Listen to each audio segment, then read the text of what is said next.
Hey guys, I am back, and I am doing the November Q&A video, but I'm doing it a little bit early because due to unforeseen events and a traitorous dog, Tato, and a murder attempt, Tato, yeah, I'm looking at you, I'm not really able to do a whole lot with my right hand right now.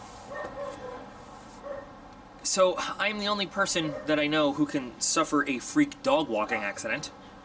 And I suffered a freak dog walking accident. And I tore a muscle and a ligament and dislocated my thumb because Tato is a traitorous dog. Yes. Yes. And revenge is a dish best served cold, Tato. By revenge, I mean I'm going to eat the meatiest meaty thing in the whole history of meatyhood right in front of him. I'm going to give him nothing. He gets nothing. But, so, I have to wear a thingy on my right hand, and it's not like I can do a whole lot of stuff right now. So, I figured, now I've already got some videos that I have pre-recorded. I've been, with my downtime here, recorded a lot of videos that I've just been, putting online as unlisted and then changing to public as we go. Since I can't record the video I wanted to record today, I figured I'll just get ahead, jump, and do the next installment of Q&A with DocP. So before I get into this, I will say again, if watching this you realize there's a question you wanted to ask, remember we do this every month. So right down here you can send any of your Q&A questions to questionsfordocp@gmail.com, and you can ask me anything, literally anything you want to ask.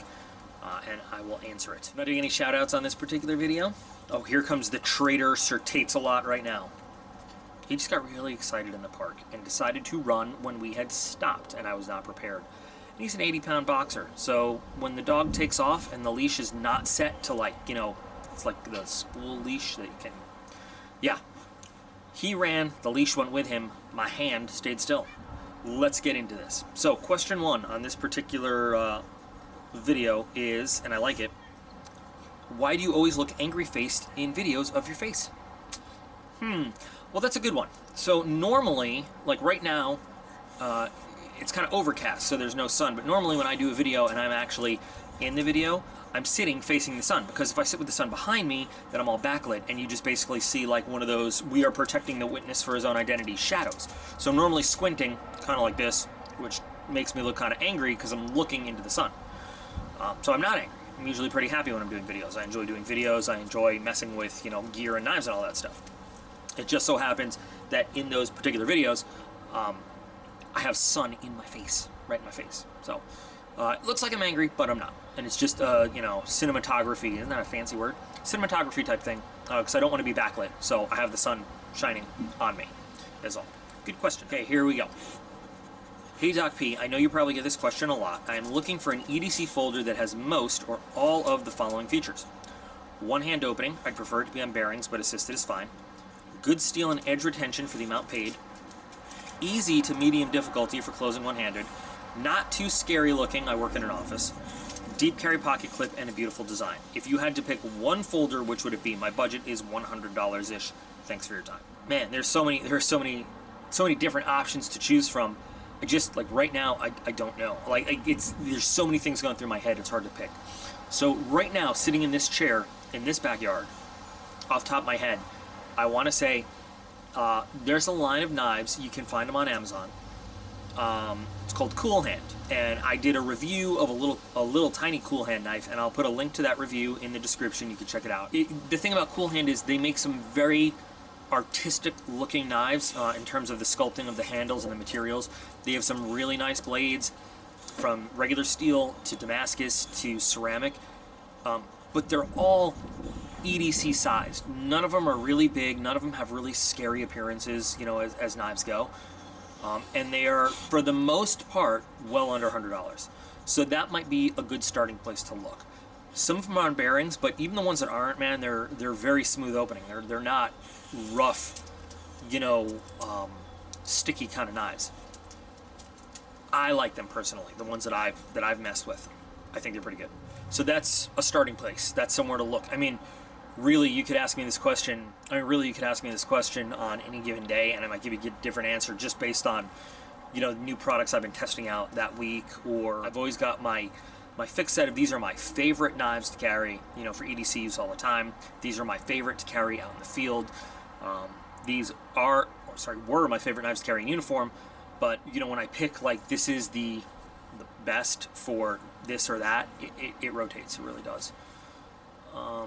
Currently, just in case anybody's interested, my current favorite EDC that I'm carrying is still the Matsimus Steel Manix 2. I love this knife. Granted, this might be a little scary looking for some office situations, and it's a bit above $100. It's about $170, but this steel just does not quit. And it's pretty easy to operate one-handed, which is pretty important for me right now, because I have to do all my opening and closing with one hand, and then attempt to use my dominant hand. Of course, what happens with this hand. I hope that answer helps. So, next question. What made you want to go in the military? Also, what is your actual name? Well, my actual name is, my given name is Michael Stephen. You guys have seen me in my uniform once or twice, so I've got a last name there. I go by Mike. Family members and very close friends call me Mikey. I also have an actual Air Force call sign, like, you know, like in the movies, the pilots all get those call signs, you know, the nicknames, but it's like, it's a really big deal in the Air Force.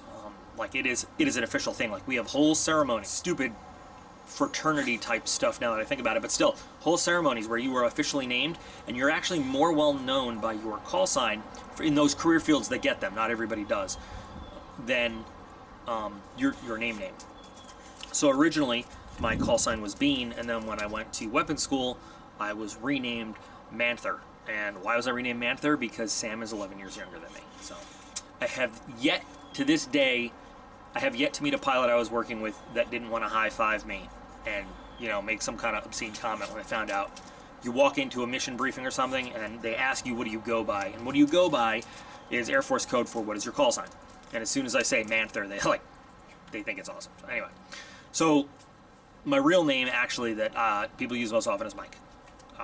So there you go. So now, what made me want to go in the military? I played with a lot of G.I. Joes as a child. No, seriously, there's a big military history in my family. It just has always been in my family a thing that, you know, good boys sign up and do their part, like legit, like patriotism. And my ancestors, you know, came to this country in the early turn of the century, and then World War I happened, and they, family as a whole, showed appreciation for this country taking us in and giving our family a new home and providing everything that America provides by saying the United States of America needs us to step up and, you know, defend her in this thing called the Great War, because back then it was just the Great War. It was, or the World War. It wasn't World War I yet, because we hadn't had two yet. And since World War I, my family's been serving. We've mostly been in the Army, but we are an Army family. I'm actually the first in like the direct family line to have worn an Air Force uniform professionally, and not just making fun of the Air Force.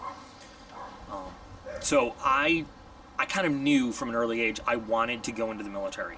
My father, he's got a more interesting story, so I'm going to tell you that. He was 17 in the 60s and stole a car. He got arrested, got brought before a judge, and the judge said, we can go to jail for 5 years or you can join the Army for 3. What's it going to be? And he did the math and said 3 years is less than 5. There's this thing called Vietnam going on, so he just started volunteering for every advanced training they had when he was done with basic training, thinking he might avoid Vietnam, all the way up until the point where he had finished this little thing called Ranger School and Recondo School that they had back at the time. And back then they really needed folks who, for this thing called Special Forces, which was relatively new. And now it's different. Now you can't just volunteer for that, but you know, he did really well on his other stuff, so they said, sure, you could do this. So Airborne, Ranger, Recondo, he volunteered for Special Forces, again, thinking the war's got to be over by the time he's done training. So, you know, after like 3 or 4 years of straight training, and you know, your enlistment extends when you do these special schools. They say like, no, so if you do this school, you have to do another few years. And he was willing to trade that to not go to Vietnam. They were like, well, there's only one place we can use you now. And so then he did 3 consecutive tours in Vietnam, and that kind of started, you know, another tradition in my family of like, how much abuse can I possibly take in the military? He ended up, after Vietnam, with the GI Bill getting his degree, and then being commissioned and serving as an officer in Defense Intelligence Agency and some other. He did some. I've sent videos for him. My dad's like my hero. You know, some really cool high-speed stuff. I was basically right after high school. I did a year of college, and I spent most of that year not going to class because I just finished 4 years of high school. I didn't want to be in class, so I bailed. And I mean, I ran away and joined the Army. And told my dad, I know you wanted me to be an officer like you. It's not for me. But he understood because he didn't start off as an officer either. And, you know, as I joined, you know, went to basic and started doing stuff, I realized officers, cool, more paycheck, more authority, but you know who really makes the military happen on a day-to-day basis? It's the NCOs, it's the sergeants. And that's why I'm really proud to have spent the majority of my time in the military as an NCO in 2 different services, in the Army and the Air Force. We used to have a saying, you know, NCOs make it happen. And it's, officers these days cannot be hands-on. There's so much paperwork and so much extra stuff. And there are some really good officers, don't get me wrong, but I loved being an NCO. So, you know, I joined the military because it's what my family does. And I stayed in because I love doing it. You know, I've always been proud of wearing my uniform. I've always been terrified of getting a real job in the real world like a normal person. I love the military. You know, the thing is, honestly, I'll toot my own horn a little bit, I was really fucking good at it. Like, that's what I've been really good at my whole life, was leading my troops, organizing stuff, and tactical execution. Mission planning, tactical execution. Figuring out what went wrong and how we're going to do better. I get asked now and then on videos too, like, you know, what advice do I give to people who want to go in the military? I'm out now. I can say whatever I want. Recruiters lie to you. Don't just believe the recruiter. Talk to people that have been in. Like, you have to... I don't know anybody that's been in the military and was like, it was okay. People either love it or hate it. Your mindset going into it is like half the battle. It is going to suck. The military is not easy. There's a lot of stuff that is just flat out, I'll say it's stupid. They do stupid things sometimes for the sake of procedure. The military does a lot of stuff because that's the way it's always been done. You gotta be willing to accept that. Recruiters do not always... They make their money based on putting bodies where the military needs them, whether it's Army, Air Force, wherever. The Air Force needs people in a particular career field. Recruiters make their money putting bodies in that career field. And it might not be the best one suited for you, but that's not their problem. Their problem is putting bodies in the career field where the Air Force says, we have a need for people here. Take control of your own destiny and be responsible for your own career and do some research and talk to some people. I'm always available. Anybody that wants to email me, look, I'm not an expert on the whole military. I know my little slice of the pie, but I do know a lot of the benefits packages. I was a retention NCO in the Army, right? So my job was to convince people to re-enlist and, you know, more importantly than that, to know what the advantages are of the military lifestyle, you know, to give them that. I certainly know a lot of the disadvantages. So I'm always available, you know, if people want to ask questions and stuff. Again, I'm one guy though. You know, your experience may vary. My experience was my experience. It doesn't mean it's going to be everybody's, but I'm definitely willing to straight up, honestly answer questions and say, this is what I have seen. So anyway, done with that spiel. Sorry, I could do a whole video on this, but I hope that answers your question, buddy. Oh, hello, Trader Dog. Wanna come up? Wanna come up? Yeah? Wanna come up? Oh, you gonna give me hugs? He's gonna give me hugs. Tato's giving me hugs because he tried to murder me. Alright.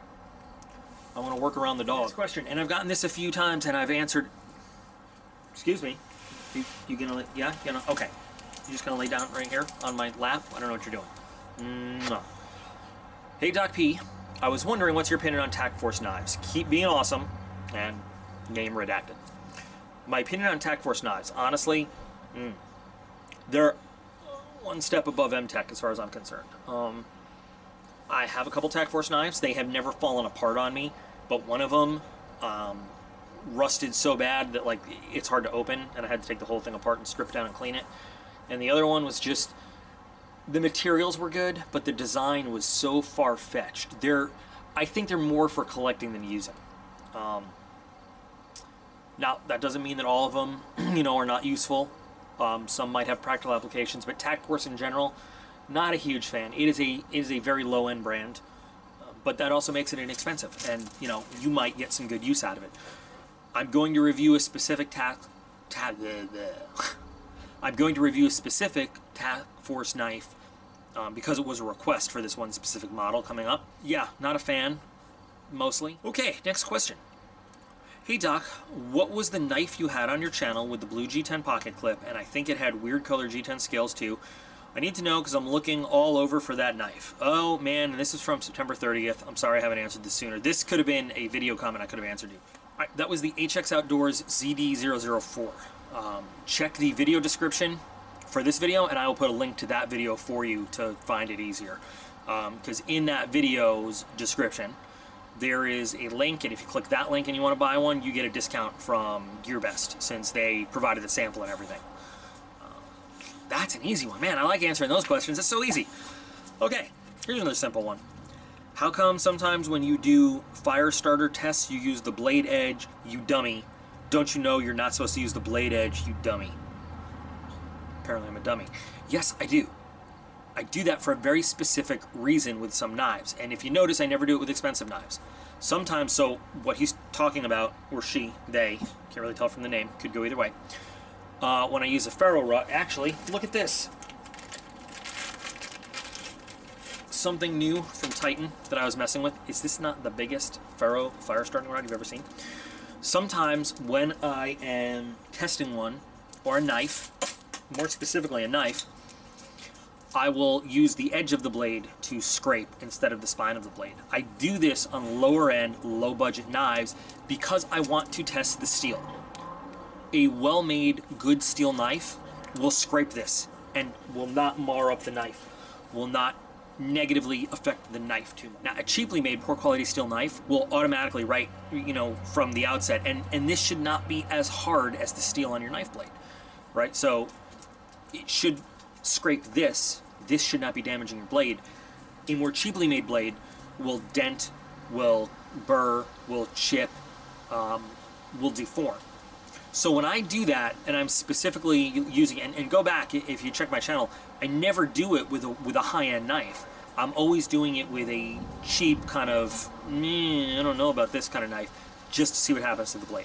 I am well aware that you're supposed to use the spine of the blade to do that. It is a good question, though, and I'm a dummy twice. Okay, got 5 questions. What are your hopes for the future of this channel? Okay, we'll do them one at a time. My hopes for the future of this channel is that people accept me for the geeky douchebag dickhead that I am. I never claim to be nice. Again, you know, I come from the military where we have a very low tolerance for stupid, where we have a very low tolerance for rude. We can be rude to each other. So brothers and sisters, you know how like you can be really rude and mean to your sibling, but if somebody else does it, then that's not okay and you have to jump in. That's how it is in the military. So somebody from the outside that's rude, we jump all over. But we can be rude and mean to each other left and right, and that's like a sign of respect and friendship. So I just hope that I can fulfill the needs and the wants of all you guys watching the channel. Because how many times do I say, you know, without viewers, channel is a dude with a video camera hanging out in the backyard or out in the woods or whatever, you know what I mean? I don't have a channel without people watching the videos, without viewers, which is why I like to do giveaways and all that other stuff to say thanks, shout outs and whatnot. So my hopes for the channel are that it continues to grow, because I'm really happy with that. It means I'm doing something right, and I'm making videos that people enjoy watching, so that's important. It also means that the formula I'm using is kind of correct, I guess.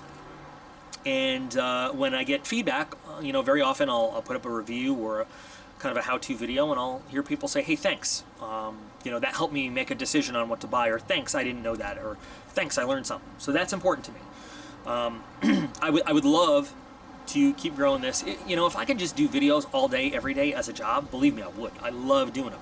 And it gives me an excuse to collect some really great gear and test it out and mess with it. And then have the opportunity, you know, when we do giveaways, to put that gear in the hands of other people so they can, you know, discover it and use it and test it out too. So, future of the channel is, let's just keep doing what we're doing. You guys tell me what you want to see. I'll keep making videos. When I, you know, find new stuff that I think is cool, I'll make videos. You guys tell me if it is or not. And, you know, we'll just do all this fun stuff together. What I'd really like to do, actually, though, is start collaborating with some of the other creators that I've talked to.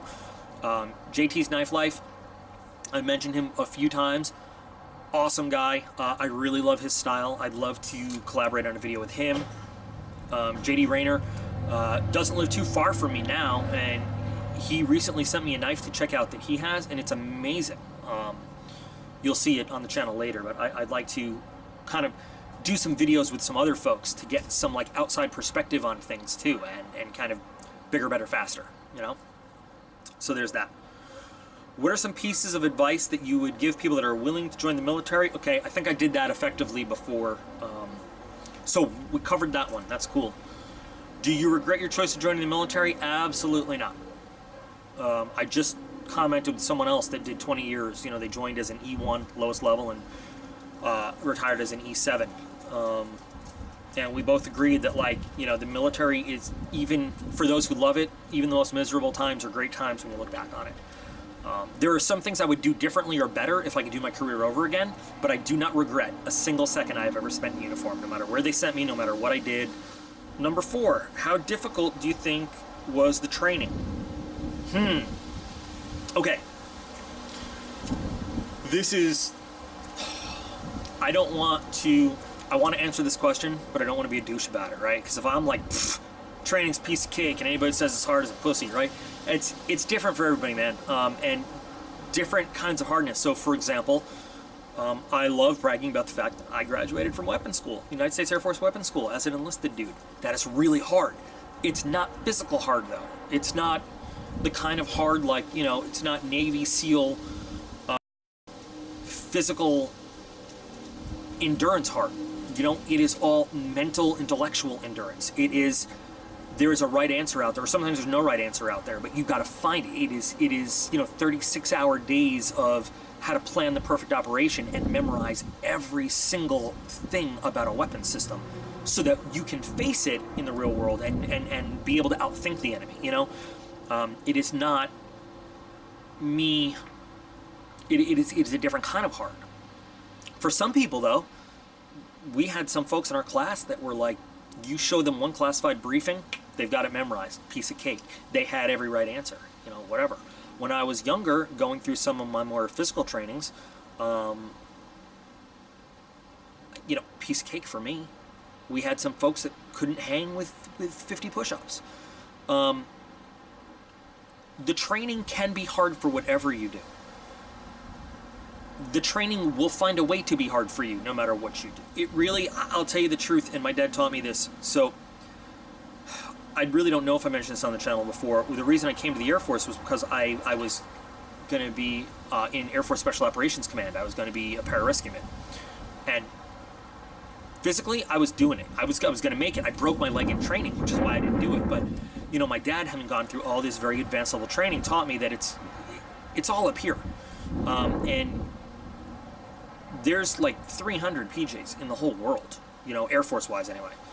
And it's never the biggest, strongest, buffest guy that makes it. It's the little guy with something to prove, who has the mental capacity to shut down the, oh, I'm in pain, this sucks. I mean, we would wake up at 4 in the morning and run from, you know, where we were to the pool on base and spend the first 4 hours of the day in a freezing cold pool underwater. Physically, that's hard, but more than that, it's mentally hard. So, I guess I'm going off on a tangent here. Most military training comes down to mentally up here. How bad do you want to do it? And how much are you willing to go through? So one of the mantras my dad taught me was to always tell yourself, I can handle right now for 24 hours what would kill me if I had to do for the rest of my life. No matter what you're going through. I can handle right now for 24 hours what would kill me if I had to do for the rest of my life. You can do it. There's no training you cannot do. Unless you break your leg in the middle of training and you physically cannot jump out of airplanes anymore. Then you can't do that. But the training will be hard on some level for everybody. You've just got to find the mental, you know, fortitude and the gut check and do it. And I do believe you can do anything you set your mind to. All right, and then final. Do you watch people on YouTube? If so, which YouTubers? Yes, I do. Okay, so we already talked about this. JT's Knife Life. Watch every video he makes. Me and him have very similar tastes in stuff, and we review a lot of the same stuff. So I kind of like to watch his videos. Number one, because he's got a great take on stuff, but also, you know, he will remind me of stuff sometimes that I forget. Like he will do a review on a knife that I'm looking at, and I'll be like, "Oh man, brilliant! How did I not see that aspect of it?" Early in my days of this channel, I watched Tuffthumbz all the time.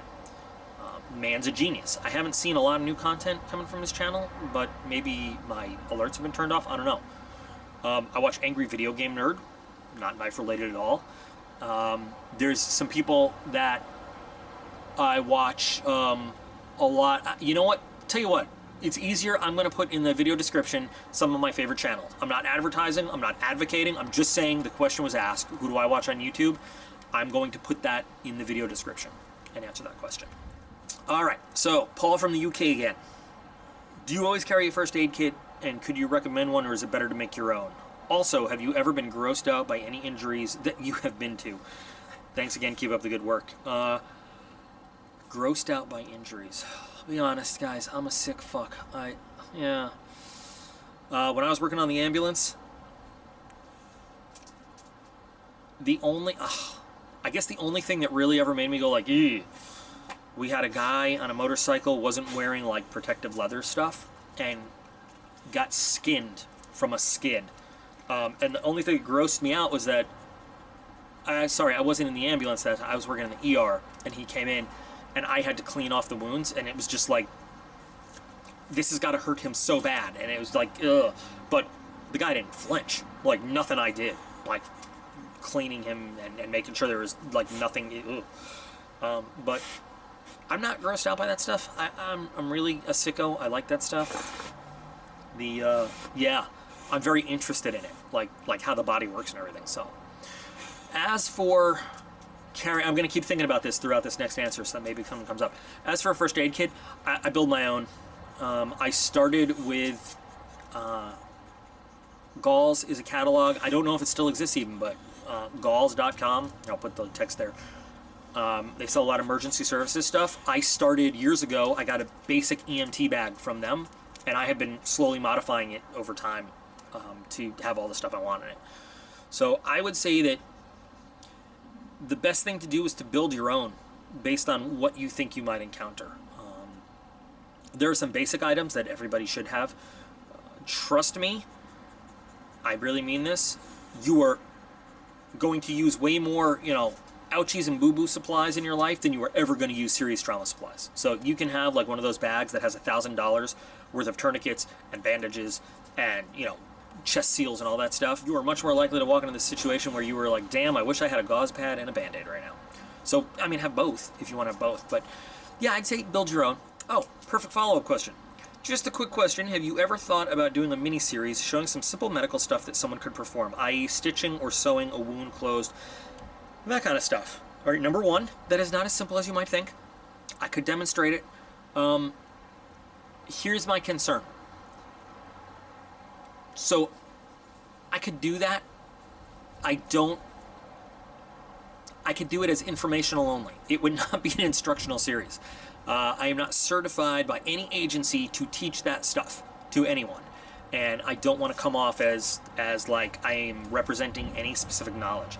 I surely can demonstrate some medical skills, some trauma care.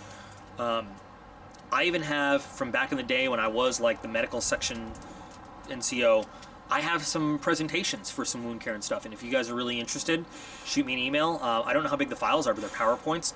I'd be happy to share that stuff with anybody who wants to see it for informational purposes only. But yeah, if that's something that people would like to see, you guys got to comment and tell me how much you want to see stuff like that. I don't mind putting together some videos like that. That's fine. I actually used to be a first aid CPR instructor with the Red Cross up in New York. See, I like to keep busy. Like, seriously, I like to keep busy. I did it so I would never have to recertify my own CPR card. That's why I did it. You want to know a secret? It didn't work. You still have to recertify your own CPR card. In order to show you proper stitching, believe it or not, I'm going to need a big ham bone with the skin on it.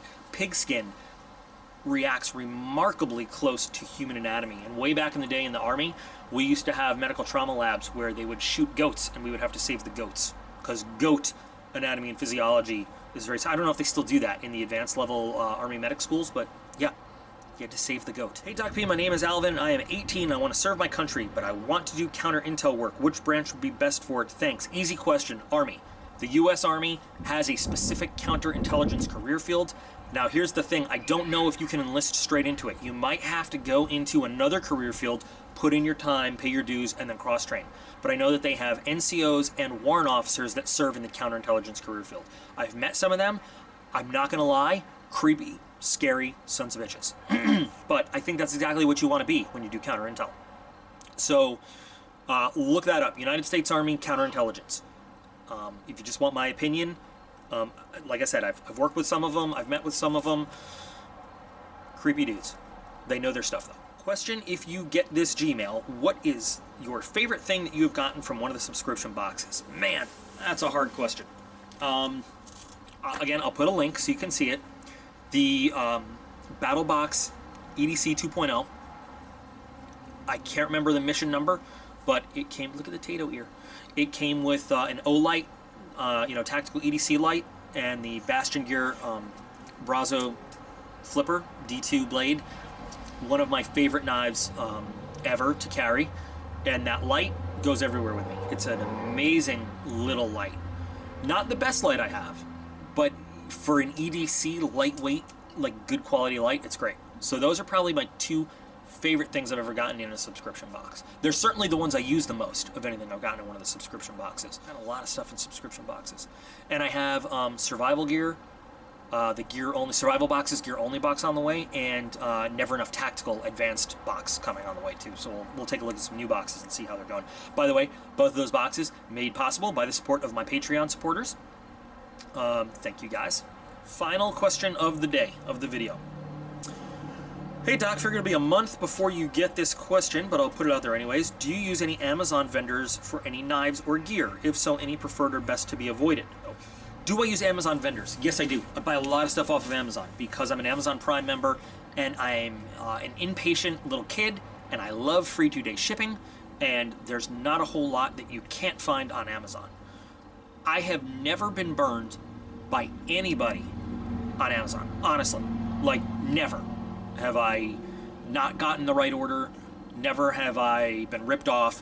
One time, there was one seller, I'm not going to name him because this isn't even bad, but I ordered a 125th anniversary Mora commemorative knife, and they marked it as shipped, but then the next day, they had to give me a refund because it turned out I was out of stock. That is the worst experience I've had with a vendor on Amazon. So I don't really have a preferred. I can tell you I have ordered a lot from a vendor called ECOP, and it just so happens they have a lot of stuff in stock. And again, I'm not advertising for them. I'm not saying they're great. I'm just saying I happen to order a lot from them. I remember the name. That's how much I order from them. A lot of the stuff that I buy on Amazon, though, I like to buy Prime. So a lot of stuff is sold by Amazon. However, only if I'm buying something like high-end stuff, though, I like to go to a store and put it in my hand and pick it out first. If I already have experience with a particular brand, like Benchmade, for example, I'm not worried about buying a Benchmade on Amazon. I get a good discount on the Benchmade corporate site, so I usually buy right from them.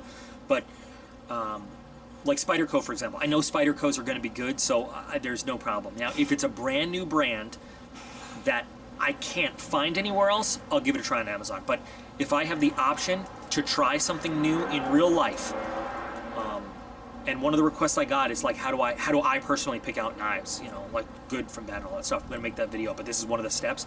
If I can put a knife in my hand and actually feel it before I try it out and buy it, I do that. So that would be like kind of my one big caveat.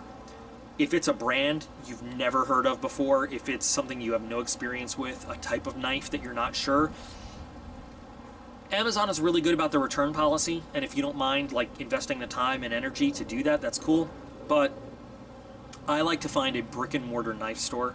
And yeah, they're drying up. I mean, there's not a lot of them out there anymore, but I like to actually put a knife in my hand and feel it and touch it before I make like a big purchase or a big investment and stuff like that. But yeah, I buy on Amazon all the time. So I guess we're done. It's the last question I have here, guys. I have no idea how long this video is right now. I hope you have enjoyed staring at my favorite Fallout 4 hoodie throughout this thing. It's quite comfortable. I'll say again, we do this all the time, at least once a month, or more often if there's enough questions. So again, questions for docp@gmail.com for any questions you have.